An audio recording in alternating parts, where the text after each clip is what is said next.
त्रयोदशोऽध्यायः प्रकृतिपुरुषविभागयोगः। अर्जुन उवाच प्रकृतिं पुरुषं चैव क्षेत्रं क्षेत्रज्ञमेव च एतद्वेदितुम् इच्छामि ज्ञानं ज्ञेयं च केशव। श्रीभगवानुवाच इदं शरीरं कौन्तेय क्षेत्रमिति अभिधीयते एतद्यो वेत्ति तं प्राहुः क्षेत्रज्ञम् इति तद्विदः। क्षेत्रज्ञ चापि मां विद्धि सर्वक्षेत्रेषु भारत क्षेत्रक्षेत्रज्ञयोर्ज्ञानं यत्तज्ज्ञानं ज्ञानं मतं मम। तत्क्षेत्रं यच्च यादृकं च यद्विकारी यतश्च यत् स च यो यत्प्रभावश्च तत्समासेन मे शृणु। ऋषिभिर्बहुधा गीतं छन्दोभिर्विविधैः पृथक् ब्रह्मसूत्रपदैश्चैव हेतुमद्भिर्विनिश्चितैः। महाभूतानि अहङ्कारो बुद्धिरव्यक्तमेव च इन्द्रियाणि दशैकानञ्च पञ्चचेन्द्रियगोचरः।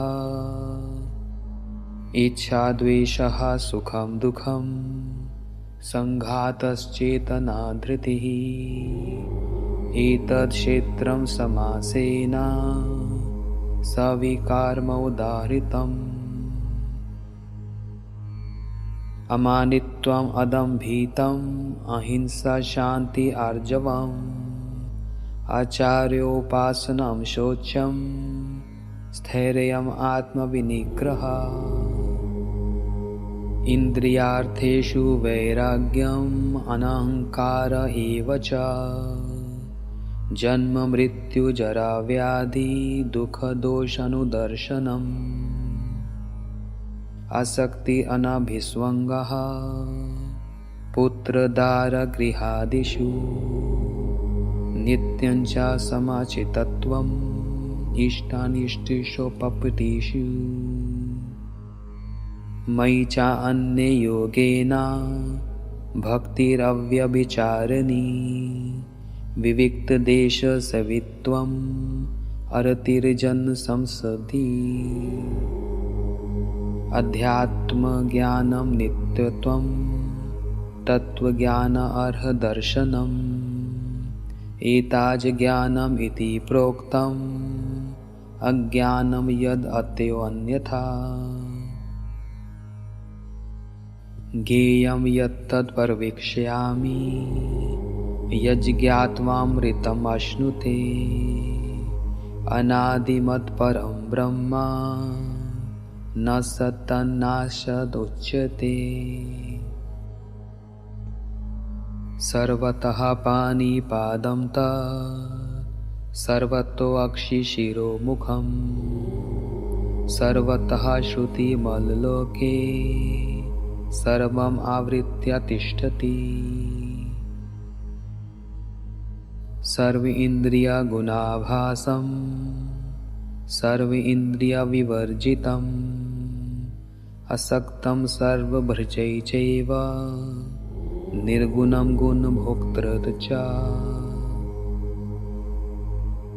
बहिरन्तश्च भूतानाम् अचरं चरम् एव च सूक्ष्मत्वात् तदविज्ञेयम् दूरस्थं चान्तिके च तत्।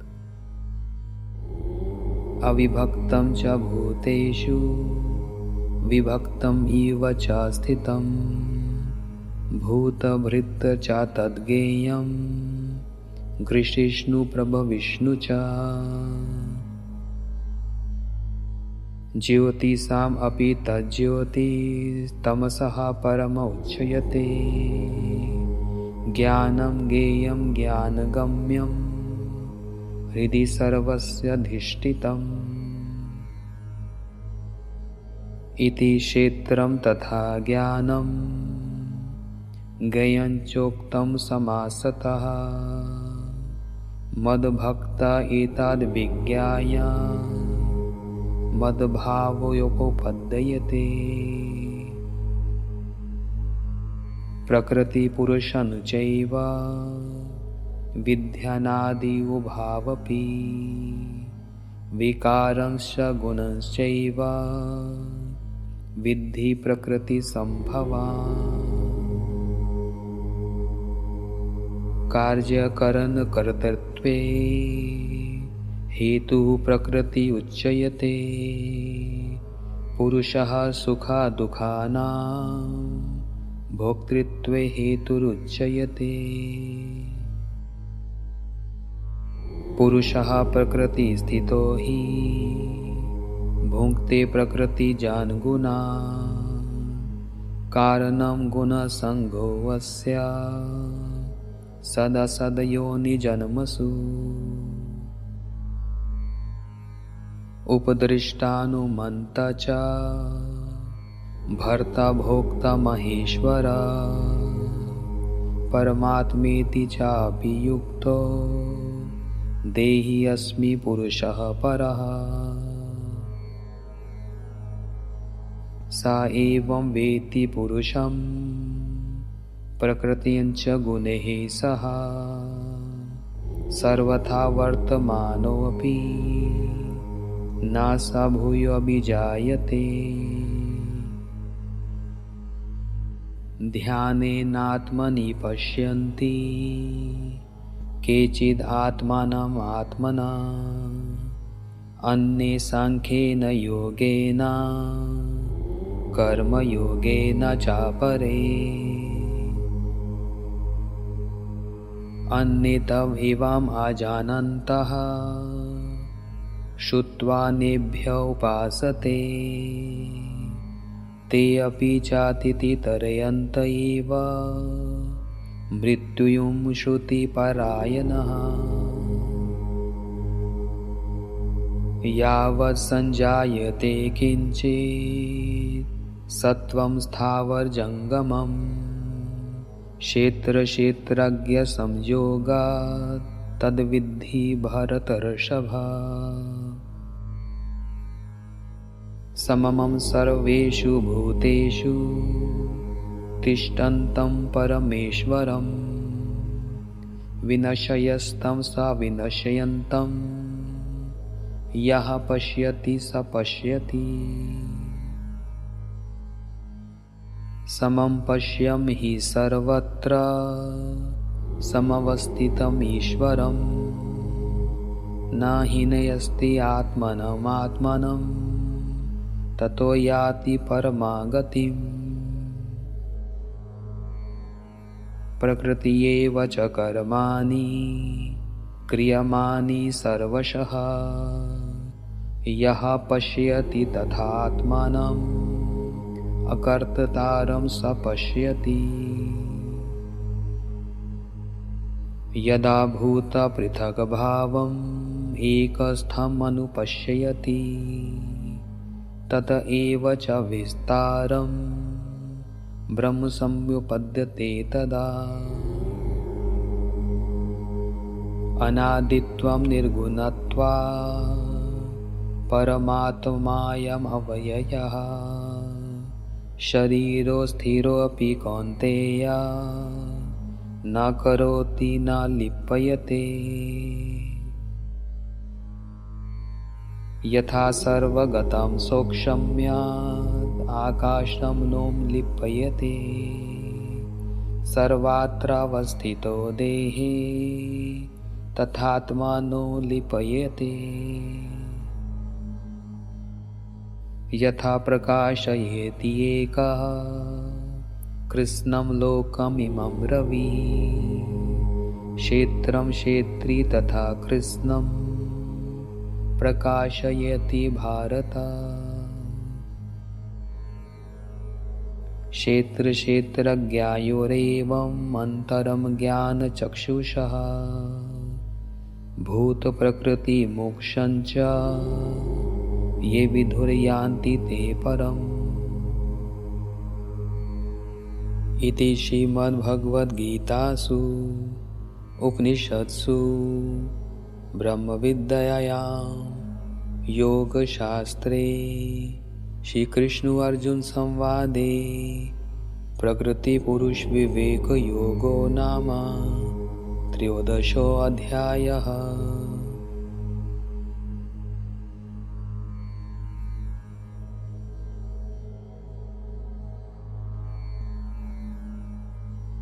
चतुर्दश अध्यायः गुणत्रय विभाग योगः।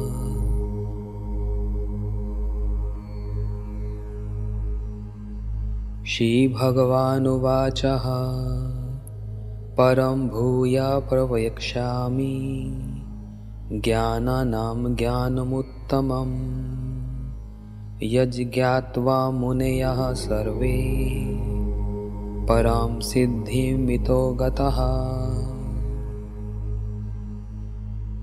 इदं ज्ञानम् उपाश्रित्य मम सार्धमयम् आगतः सर्गे अपि नोपजायन्ते प्रलये न व्यथयन्ति च। मम योनिर्महद्ब्रह्म तस्मिन् गर्भं दधाम्यहम् सम्भवा सर्वभूतानां ततो भवति भारत। सर्वयोनिषु कौन्तेय मूर्तयः सम्भवन्ति यः तासां ब्रह्म महद्योनिरहं बीजप्रदः पिता। सत्वं रजस्तमा इति गुणाः प्रकृतिसम्भवा निबध्नन्ति महाबाहो देहे देहिनामव्ययम्। तत्र सत्वं निर्मलत्वात् प्रकाशकम् अनामयम् सुखसङ्गेन बध्नाति ज्ञानसङ्गेन चानघ। रजो रागात्मकं विद्धि तृष्णासङ्गसमुद्भवम् तन्निबध्नाति कौन्तेय कर्मसङ्गेन देहिनम्। तमस्तव अज्ञानजं विद्धि मोहनं सर्वदेहिनां परमादालस्य निद्राभिस्तन्निबध्नाति भारत। सत्वं सुखे संजायति रजः कर्मणि भारत ज्ञानमावृत्य तु तमः प्रमादे संजयत्युत। रजस्तमश्चाभिभूय सत्वं भवति भारत रजः सत्वं तमश्चैव तमः सत्वं रजस्तथा। सर्वद्वारेषु देयेऽस्मिन् प्रकाश उपजायते ज्ञानं यदा तदा विद्यात् विवृद्धं सत्वम् इति युतः। लोभः प्रवृत्ति आरम्भः कर्मणाम् अशमः स्पृहा रजयस्येतानि जायन्ते विवृद्धे भरतर्षभा। अप्रकाशो अप्रवृत्तिश्च प्रमादो मोह एव च तमसैतानि जायन्ते विवृद्धे कुरु नन्दन। यदा सत्त्वे प्रवृद्धे तु प्रलयं याति देहभृता तदोत्तमविदां लोकान् अमलां प्रतिपद्यते। रजसि प्रलयं गत्वा कर्मसङ्गिषु जायते तथा प्रलयनतमसि मूढयोनिषु जायते। कर्मणः सुकृति स्याहुः सात्विकं निर्मलं फलम् रजस्तु फलं दुःखम् अज्ञाननं तमसः फलम्। सत्त्वद् संजायते ज्ञानं रजसो लोभ एव च प्रमादमोहो तमसो भवतो अज्ञानम् एव च। ऊर्ध्वं गच्छन्ति सत्त्वस्था मध्ये तिष्ठन्ति राजसः जगन्गुणवृत्तिस्था अधो गच्छन्ति तामसः। नान्यगुणेभ्यः कर्तारं यदा दृष्टानुपश्यति गुणेभ्यश्च परं वेत्ति मद्भावं सोऽधिगच्छति। गुणानेतान् अतीत्यत्रिन् देहि देहसमुद्भवान् जन्म मृत्यु जरा दुःखैर्विमुक्तो अमृतमाश्नुते। अर्जुन उवाच कैर्लिङ्गस्त्रीन् गुणानेतान् अतीतो भवति प्रभो किमाचर कथं चैतं त्रीन् गुणान् अतिवर्तते। श्रीभगवानुवाच प्रकाशं च प्रवृत्तिं च मोहमेव च पाण्डव नाद्वेष्टि सम्प्रवृत्तानि नानिवृत्तानि काङ्क्षति।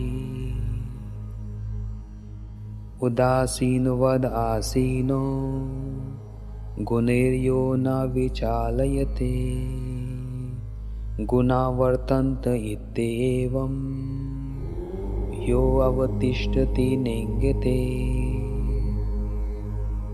समदुःखा सुखा स्वस्था समलोष्टाश्मकाञ्चनः तुल्यप्रियप्रियो धीर तुल्यनिन्दात्मसंस्तुतिः। मान अपमानयोस्तुल्य तुल्यो मित्रारिपक्षयो सर्वारम्भ परित्यागी गुणातीतः स उच्यते। मान च यो अव्यभिचारेण भक्तियोगेन सेवते स गुणान् समित्येतान् ब्रह्मभूयाय कल्पते। ब्रह्मणो हि प्रतिष्ठाहम् अमृतस्याव्ययस्य च शाश्वतस्य च धर्मस्य सुखसैकान्तिकस्य च। इति श्रीमद्भगवद्गीतासु उपनिषत्सु ब्रह्मविद्यायां योगशास्त्रे श्रीकृष्णार्जुनसंवादे गुणत्रयविभागयोगो नाम 14.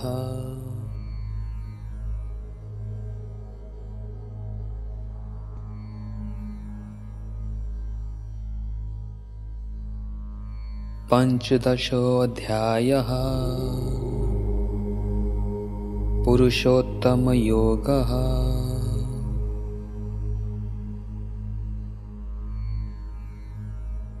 श्रीभगवानुवाच। ऊर्ध्वमूलम् अधःशाखम् अश्वत्थं प्रहारव्ययम् छन्दांसि यस्य पर्णानि यस्तं वेद स वेदवित्। अधश्चोर्ध्वं परस्तास्तस्य शाखा गुणा प्रविद्धा विषया प्रबलाः। अधश्च मूलानि अनुसन्ततानि कर्मानुबन्धीनि मनुष्यलोके। न रूपं से तथोपलभ्यते नान्तो न चार्दि न च सम्प्रतिष्ठा। अश्वत्थम् एनं सुविरुद्धमूलम् असङ्गशास्त्रेण दृढेन छित्त्वा।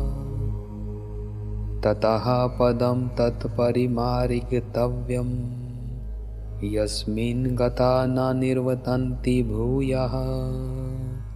तमेव चाद्यं पुरुषं प्रपद्ये यतः प्रवृत्ति प्रसृता पुराणी।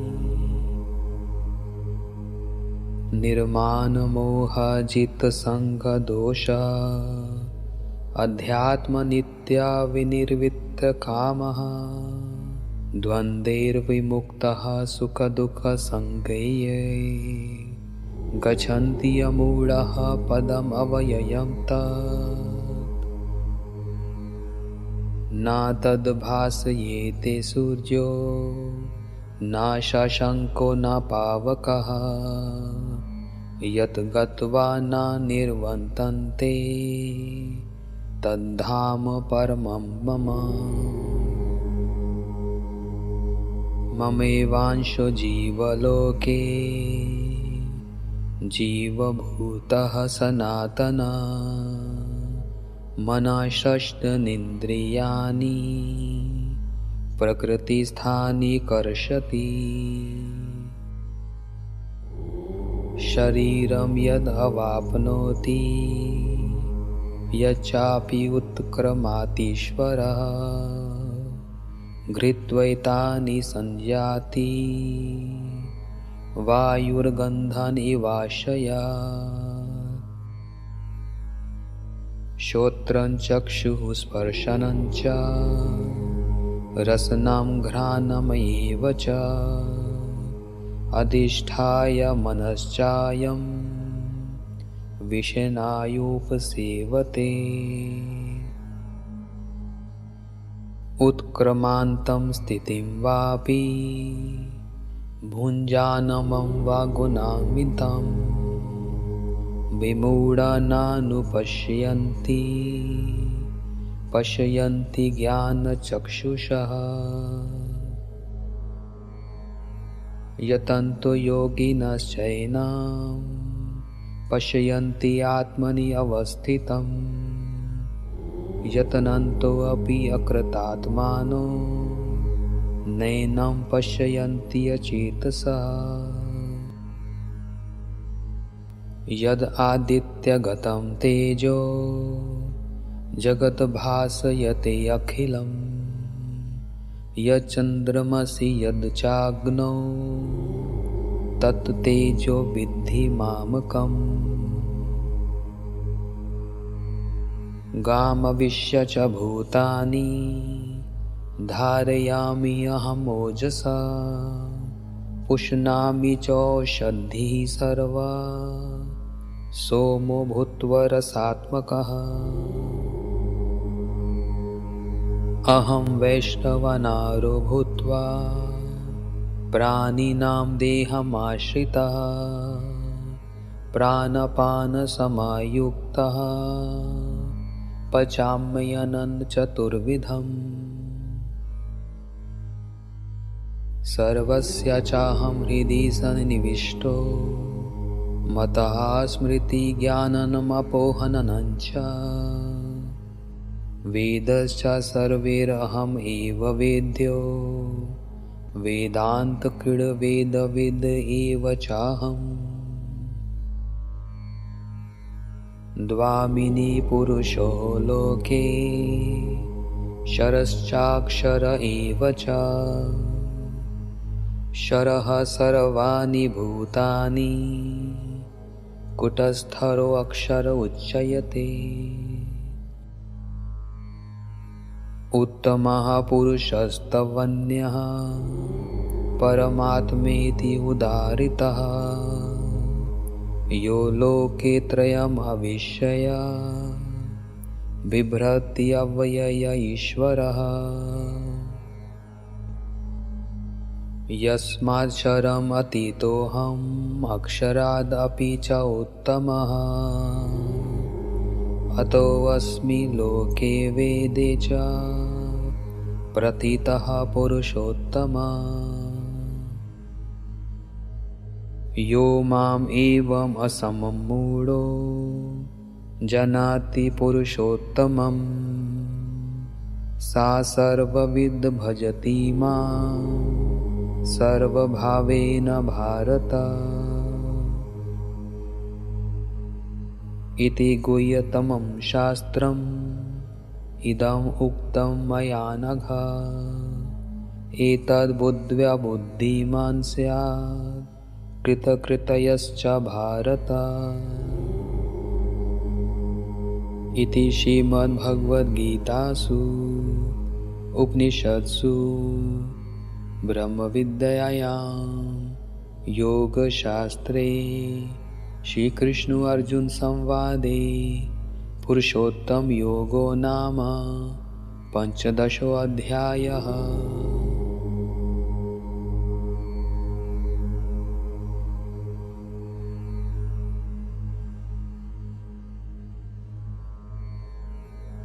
षोडशो अध्यायः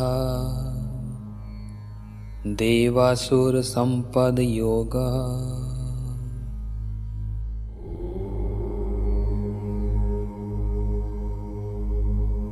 श्री भगवानुवाचः अभयं सत्त्व संशुद्धि ज्ञानयोग व्यवस्थिता दानं दमश्च यज्ञश्च स्वाध्यायस्तप आर्जवम्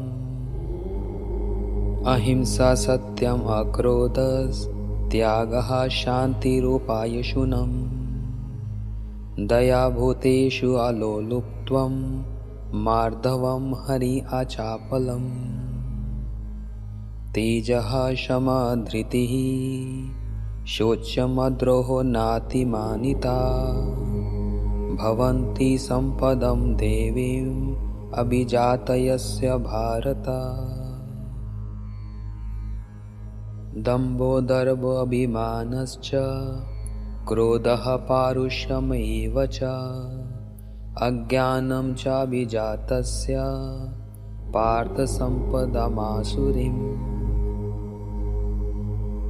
देवी सम्पद् विमोक्षया निबन्धया सुरीमता मा शुचः सम्पदं देवीम् अभिजातोऽसि पाण्डव द्वौ भूतसर्गो लोकस्मि देवासुर एव च दैवो विस्तरश्च प्रोक्ता आसुरं पार्थ मे शृणु प्रवृत्तिं च निवृत्तिं च जना न विदुरासुरः न शौचं नापि चाचारो न सत्यं तेषु विद्यते असत्यम् अप्रतिष्ठं ते जगदाहुरु अनीश्वरम् अपरस्परसम्भूतं किम् अन्यत् कामहेतुकम् एतां दृष्टिमवष्टभ्य नष्ट आत्मनो अल्पबुद्धया प्रभवन्ति उग्रकर्माणा क्षयाय जगतो हिता कामन् आश्रित दुष्पूरं दम्भमानमदनाविता मोहाद् सद्ग्राहन् पर्वन्तते अशुचिव्रता चिन्ताम् अपरिमेयं च प्रलयान्तम् उपाश्रिता काम उपभोगपरमा एताव इति निश्चिता आशपाशशतैर्बद्धा कामक्रोधपरायणाः इहन्ति कामभोगार्थम् अनन्यार्थसञ्चया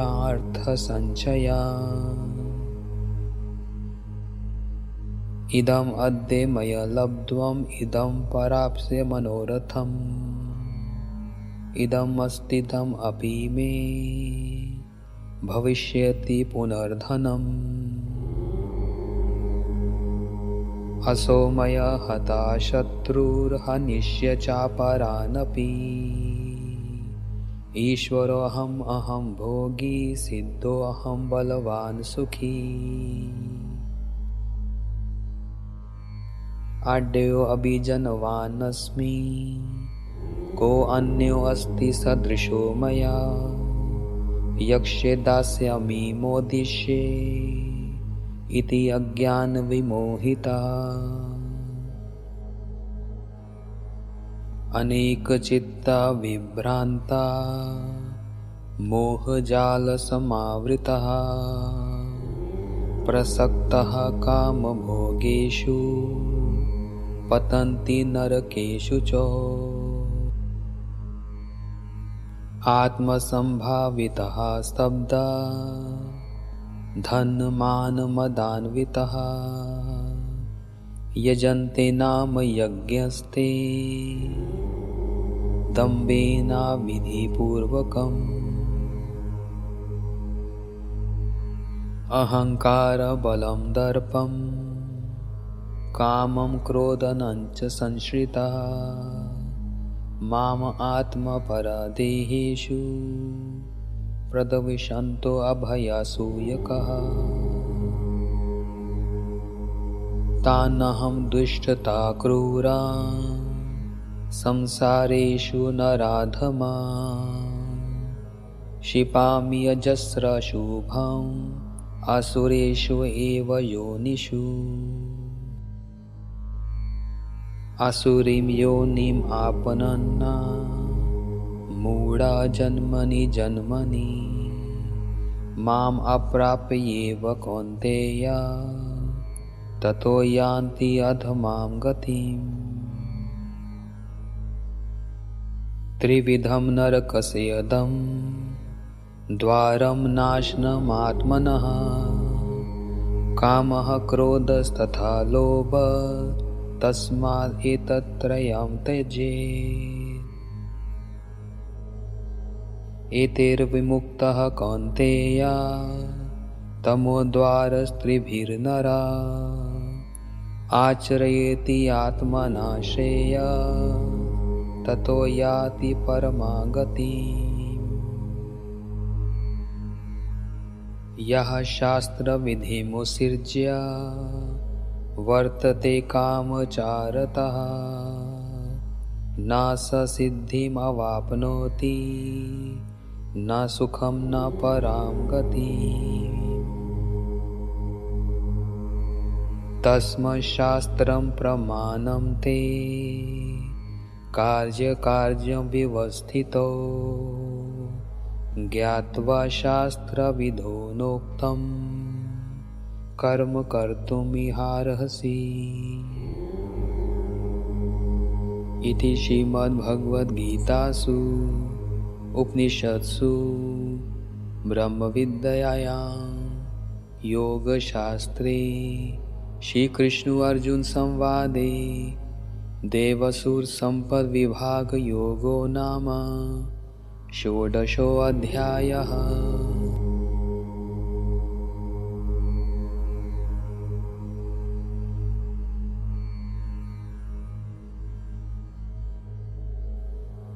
सप्तदशोऽध्यायः। श्रद्धात्रयविभागयोगः।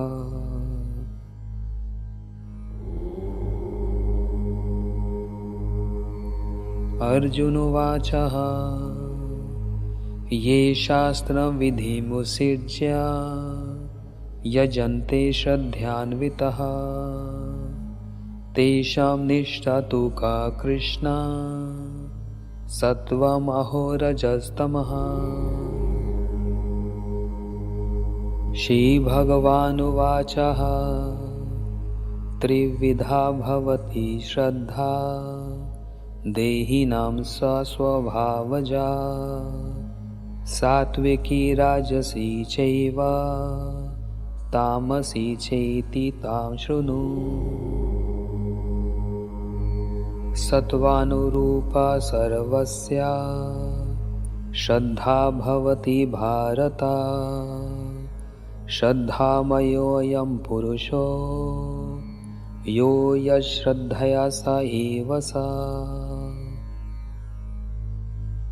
यजन्ते सात्विका देवा यक्षरक्षामि राजसः प्रेतान् भूतगणां चान्ये यजन्ति तामसा जनाः।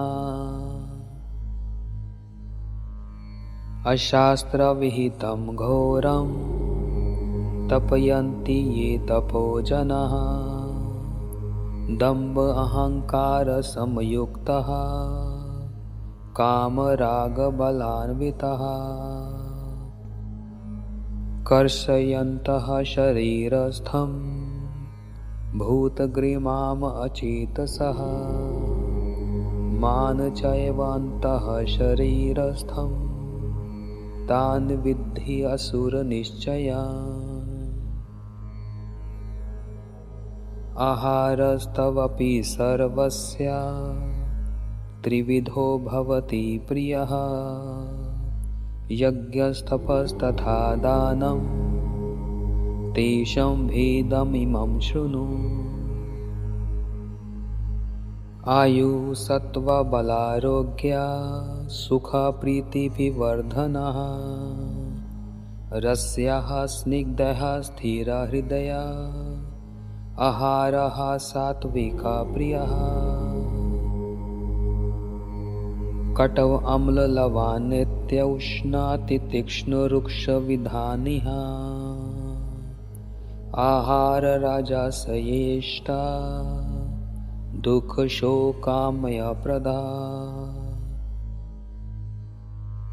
यातयामं गतरसं पूतिपूरीषितं च यत् उच्छिष्टमपि च मेद्धयं भोजनं तामसप्रियम्। अफलङ्कारक्षिभिर्यज्ञो विधिदिष्टो य युज्यते यष्टं वयं वेति मनः समाधया सा सात्विकः। अभिसन्धाय तु फलं दम्भार्थमपि चैव युज्यते भरतश्रेष्ठ तं यज्ञं विद्धि राजसम्।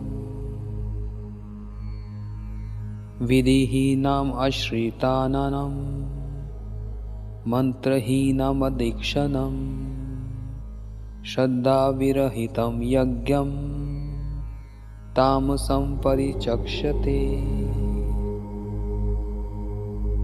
देवद्विजगुरुप्रज्ञा पूजनं शौच्यम् आर्जवम् ब्रह्मचर्यमहिंसा च शारीरं तपोच्यते। अनुद्वेगकरं वाक्यं सत्यं प्रियहितं च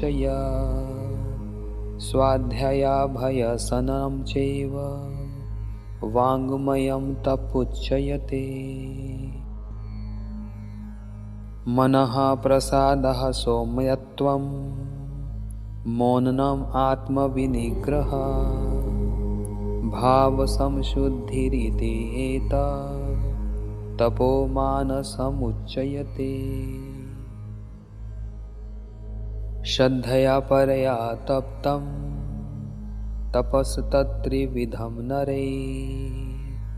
अफलङ्कारकृषिभिर्युक्ते सात्विकं परिचक्ष्यते। सत्कारमानपूजार्थं तपोदम्भेन चैव यत् क्रियते तदिह प्रोक्तं राजसं चलं ध्रुवम्। मूढगृहेणात्मनो यत् पीडाय क्रियते तपः परस्योत्साधनार्थं वा तत् तामसम् उदाहृतम्। दातव्यमिति यद्दानं दीयते अनुपकारिणे देशे काले च पात्रे च तद्दानं सात्विकं स्मृतम्। यत्तु प्रत्युपकारार्थं फलम् उद्दिश्य वा पुनः दीयते च परिक्लिष्टं तद्दानं राजसं स्मृतम्।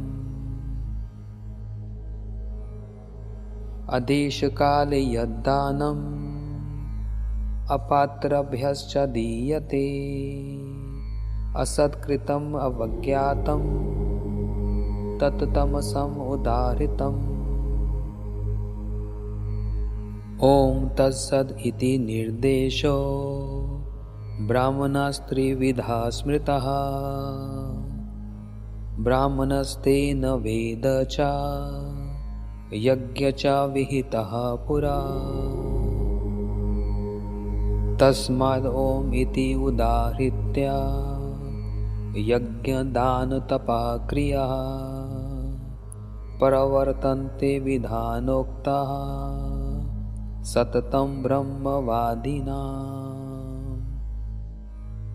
तदित्यनभिसन्धाय फलं यज्ञे तपः क्रिया दानक्रिया च विविधा क्रियन्ते मोक्षकाङ्क्षिभिः। सद्भावे साधुभावे च सद् इति प्रयुज्यते प्रशस्ते कर्मणि तथा सशब्दः पार्थयुज्यते। यज्ञे तपसि दाने च स्थितिः सदिति चोच्यते कर्म चैव तदर्थीयं सदिति वा विधीयते। अश्रद्धया हुतं दत्तं तपस्तप्तं कृतं च यत् असदिति उच्यते पार्थ न च तत्प्रीत्यनो इह। इति श्रीमद्भगवद्गीतासु उपनिषत्सु ब्रह्मविद्यायां योगशास्त्रे श्रीकृष्णार्जुनसंवादे श्रद्धात्रयविभागयोगो नाम 17.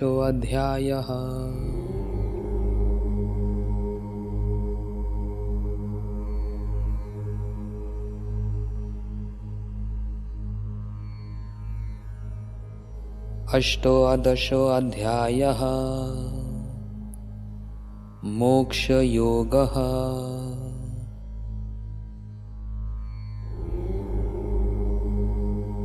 अर्जुन उवाच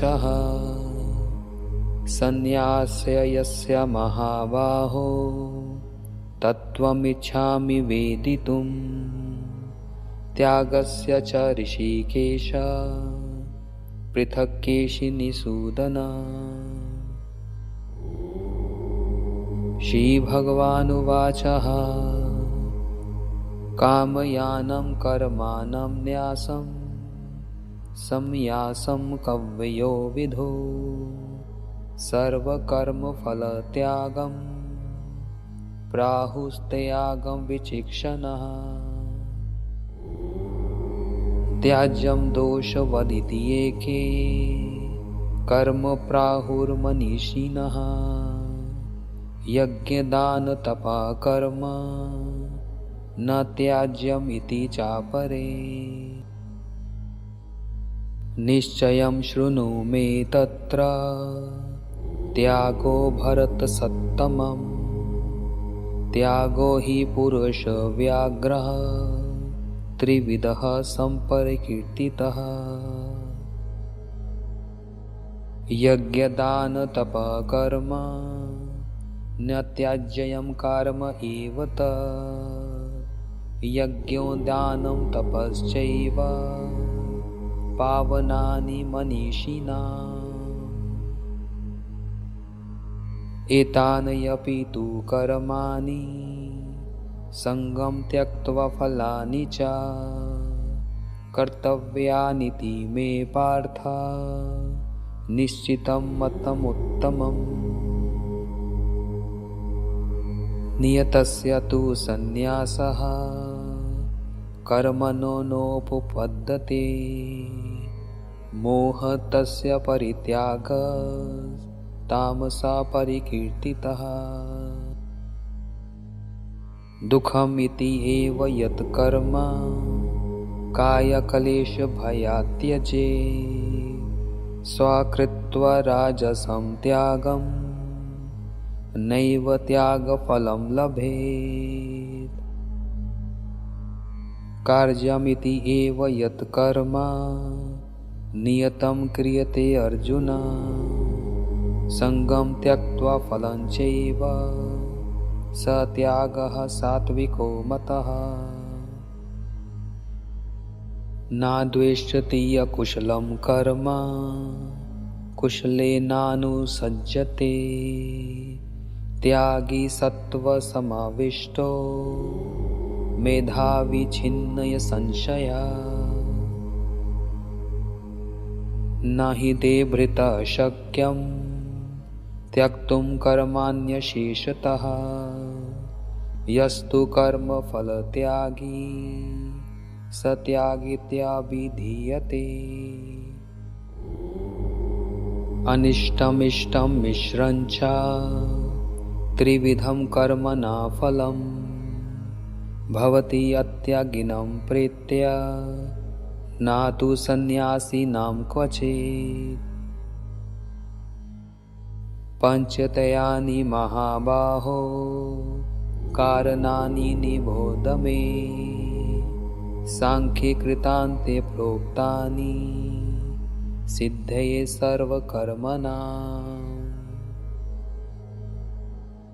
अधिष्ठानं तथा कर्ता करणाञ्च पृथग्विधम् विविधश्च पृथक् चेष्टा दैवं चैवात्र पञ्चमम्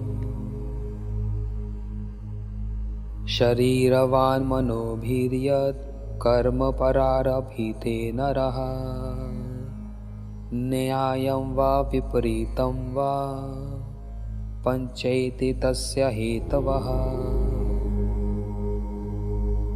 तत्र वैमसति कर्तम् आत्मनं केवलं तु यः पश्यति आकृतबुद्धित्वं न स पश्यति दुर्मतिः यस्य नाहङ्कृतो भावो बुद्धिर्यस्य न लिप्यते अथवापि सा इमान् लोकान् न हन्ति न निबध्यते ज्ञानं ज्ञेयं परिज्ञाता त्रिविधा कर्म चोदना कर्णं कर्म कर्तेति त्रिविधः कर्म संग्रह ज्ञानं कर्म च कर्ता च त्रिधैव गुणभेदतः प्रोच्यते गुणसंख्याने यथा शृणुतान्यपि सर्वभूतेषु येनैकं भावम् अव्ययम् ईक्षते अभिव्यक्तं विभुक्तेषु तज्ज्ञानं विद्धि सात्विकम्। पृथक्त्वेन तु यज्ज्ञानं नानाभावं पृथग्विधान् वेत्ति सर्वेषु भूतेषु तज्ज्ञानं विद्धि राजसम्। यत्तु कृष्णवदमेकस्मिन् कार्ये सक्तम् अहेतुकम् अतत्त्वार्थवदल्पं च तत् तामसम् उदाहृतम्। नियतं सङ्गरहितम् अरागद्वेषतः कृतम् अफलप्रेमसूना कर्म यत्तत् सात्विकमुच्यते।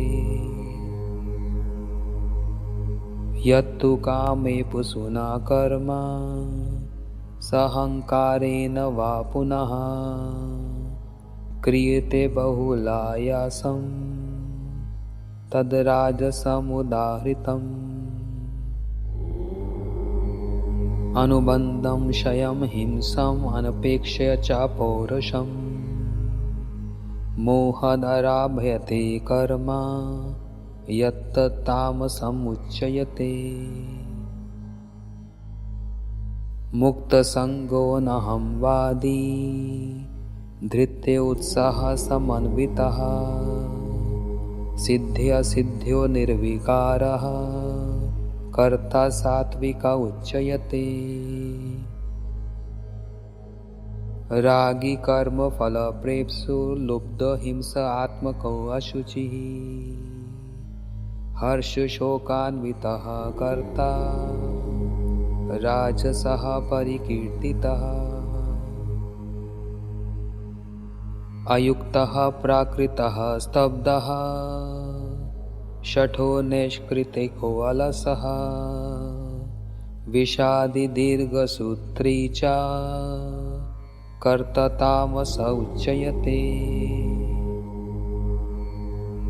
बुद्धिर्भेदं दितरश्चैव गुणस्तत्त्रिविधं शृणु प्रोच्यमानमशेषेण पृथक्त्वेन धनञ्जय।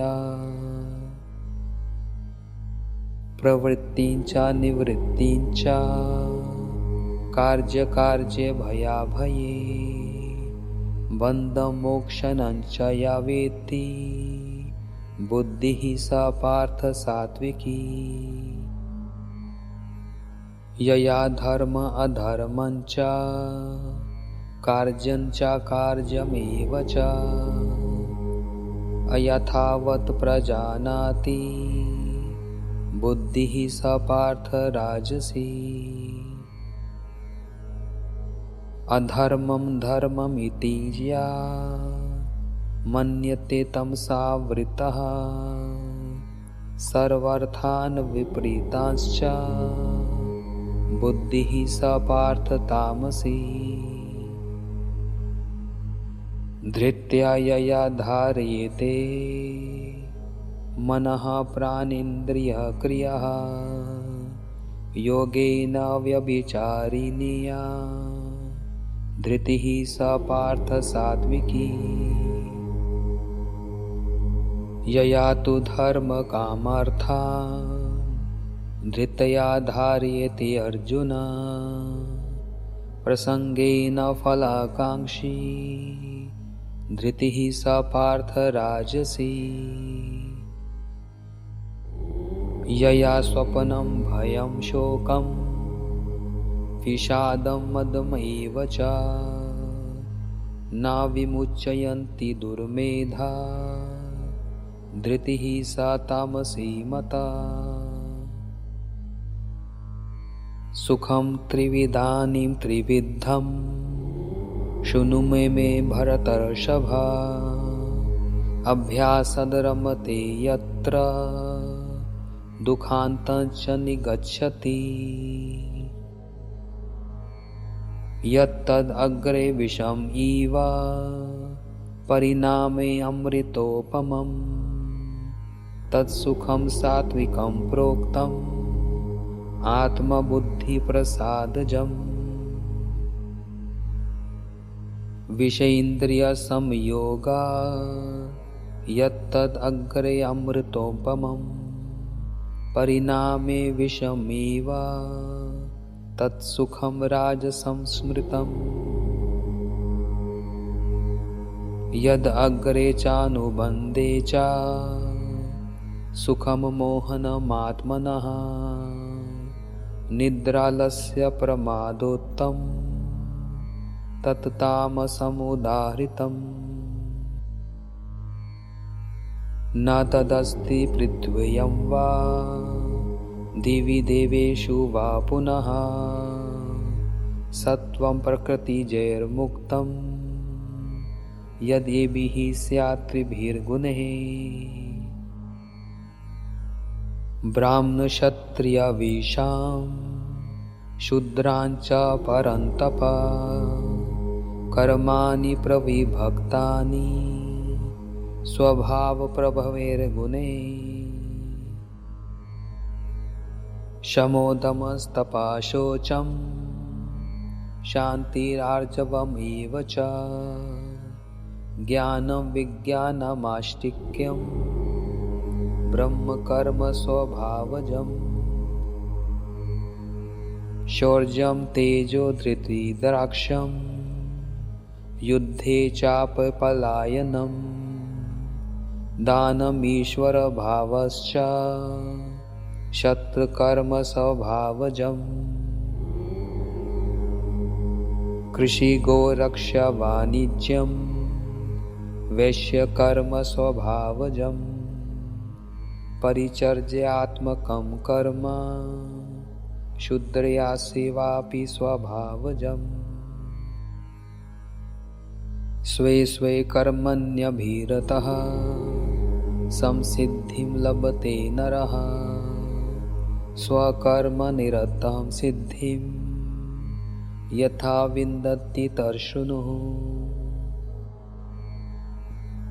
यतः प्रवृत्तिर्भूतानां येन सर्वमिदं ततं सर्वकर्मणा तमभ्यर्च्य सिद्धिं विन्दति मानवः। श्रेयान् स्वधर्मो विगुणः परधर्मात् स्वानुष्ठितात् स्वभावनियतं कर्म कुर्वन्नाप्नोति किल्बिषम्। सहजं कर्म कौन्तेय सदोषमपि न त्यज्येत् सर्वारम्भा हि दोषेण धूमेनाग्निरिवावृतः। असक्तबुद्धिः सर्वत्र जितात्मा विगतस्पृहा नैष्कर्म्यसिद्धिं परमां सन्न्यासेनाधिगच्छति। सिद्धिं प्राप्तो यथा ब्रह्म तथाप्नोति निबोध मे समासेनैव कौन्तेय निष्ठा ज्ञानस्य या परा। बुद्धया विशुद्धया युक्तो धृत्यात्मानं नियम च शब्दादीन् विश्वांस त्यक्त्वा रागद्वेषो वियोगस्य च। विविक्तसेवी लाघवशी यत् वाक् कायमानसः ध्यानयोगपरो नित्यं वैराग्यं समुपाश्रितः। अहङ्कारं बलं दर्पं कामक्रोधं परिगृहं विमुच्य निर्ममं शान्तो ब्रह्मभूयाय कल्पते। ब्रह्मभूतः प्रसन्नात्मा न शोचति न काङ्क्षति समः सर्वेषु भूतेषु मद्भक्तिं लभते पराम्। भक्त्या मामभिजानाति यावन् यश्चास्मि तत्त्वतः, ततो मां तत्त्वतो ज्ञात्वा विशते तदनन्तरम्। सर्वकर्माणि अपि सदा कुर्वाणो मद्व्यापाश्रया, मत्प्रसादादवाप्नोति शाश्वतं पदमव्ययम्। चेतसा सर्वकर्माणि मयि सन्न्यस्य मत्परः, बुद्धियोगमुपाश्रित्य मद्चित्तः सततं भव। मच्चित्ता सर्वदुर्गाणि मत्प्रसादात्र यशसि, अथा चेत त्वम् अहङ्कारं नाश्रयसि विनङ्क्षसि। यद् अहङ्कारमाश्रित्य न योत्सा इति मन्यसे, मिथ्यैव व्यवसायस्ते प्रकृतिस्त्वं नियोक्ष्यति। स्वभावजेन कौन्तेय निबद्धः स्वेन कर्मणा, कर्तुं नेच्छसि यन्मोहात् करिष्यसि अवशोऽपि तत्। ईश्वरः सर्वभूतानां हृद्देशो अर्जुन तिष्ठति, भ्रामयन् सर्वभूतानि यन्त्ररूढानि मायया। तमेव शरणं गच्छ सर्वभावेन भारत, तत्प्रसादात् परं शान्तिं स्थानं प्राप्स्यसि शाश्वतम्। इति ते ज्ञानमख्यातं गुह्याद्गुह्यतरं मया, विमृश्येत अशेषेण यदेच्छसि तथा कुरु। सर्वगुह्यतं भूयः शृणु मे परमं वचः, इष्टोऽसि मे दृढमिति ततो वक्ष्यामि ते हितम्। मन्मना भव मद्भक्तो मद्याजी मां नमस्कुरु, मामेव श्रेयसि सत्यं ते प्रतिजाने प्रियोऽसि मे। सर्वधर्मान् परित्यज्य मामेकं शरणं व्रज, अहं त्वं सर्वपापेभ्यो मोक्षयिष्यामि मा शुचः। इदं ते नातपस्काय न भक्तया कदाचन, न चाशुशुषवे वाच्यं न च मां योऽभ्यसूयति। या इमं परं गुह्यं मद्भक्त इवेभाधासयति, भक्तिं मयि परं कृत्वा मामेव शयति असंशया।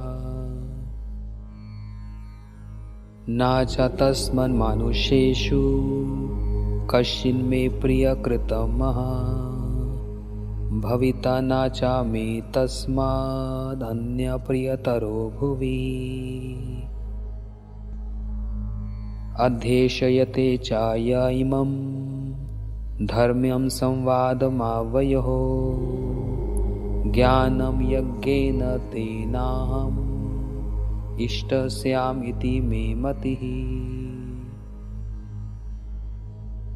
श्रद्धावान् अनुसूयश्च शृणुवादपि यो नरः, सोऽपि मुक्तः शुभलान् लोकान् प्राप्नुयात् पुण्यकर्मणा। कच्चिद् एतत् श्रुतं पार्थ त्वैकाग्रेण चेतसा कच्चिद् आज्ञासमोहः प्रनष्टस्ते धनञ्जय। अर्जुनोवाच नष्टो मोहस्मृति लब्ध्वा त्वत्प्रसादनमायाच्युत्या स्थितोऽस्मि गतसन्देहः करिष्ये वचनं तव। संजय उवाच इत्यं वासुदेवस्य पार्थस्य च महात्मना संवादम् इमम् आश्रूयसम् अद्भुतं रोमहर्षणम्। व्यासप्रसाद श्रुतवान् इमं गुह्यम् अहं परम् योगं योगेश्वरात् कृष्णात् साक्षात् कथयतः स्वयम्। राजन् संस्मृत्य संवादम् इमम् अद्भुतम् केशवार्जुनयो पुण्यं ऋषयामि च मुहुर्मुहुः। तच संस्मृत्य रूपम् अत्यद्भुतं हरे विस्मयो मे महान् राजन् ऋषयामि च पुनः पुनः। यत्र योगेश्वरो कृष्णो यत्र पार्थो धनुर्धरः तत्र श्रीविजयो भूतिर्ध्रुवा नीतिर्मतिर्मम। इति श्रीमद्भगवद्गीतासु उपनिषत्सु ब्रह्मविद्यायां योगशास्त्रे श्रीकृष्णार्जुनसंवादे मोक्षसंन्यासयोगो नाम 8ोऽध्यायः।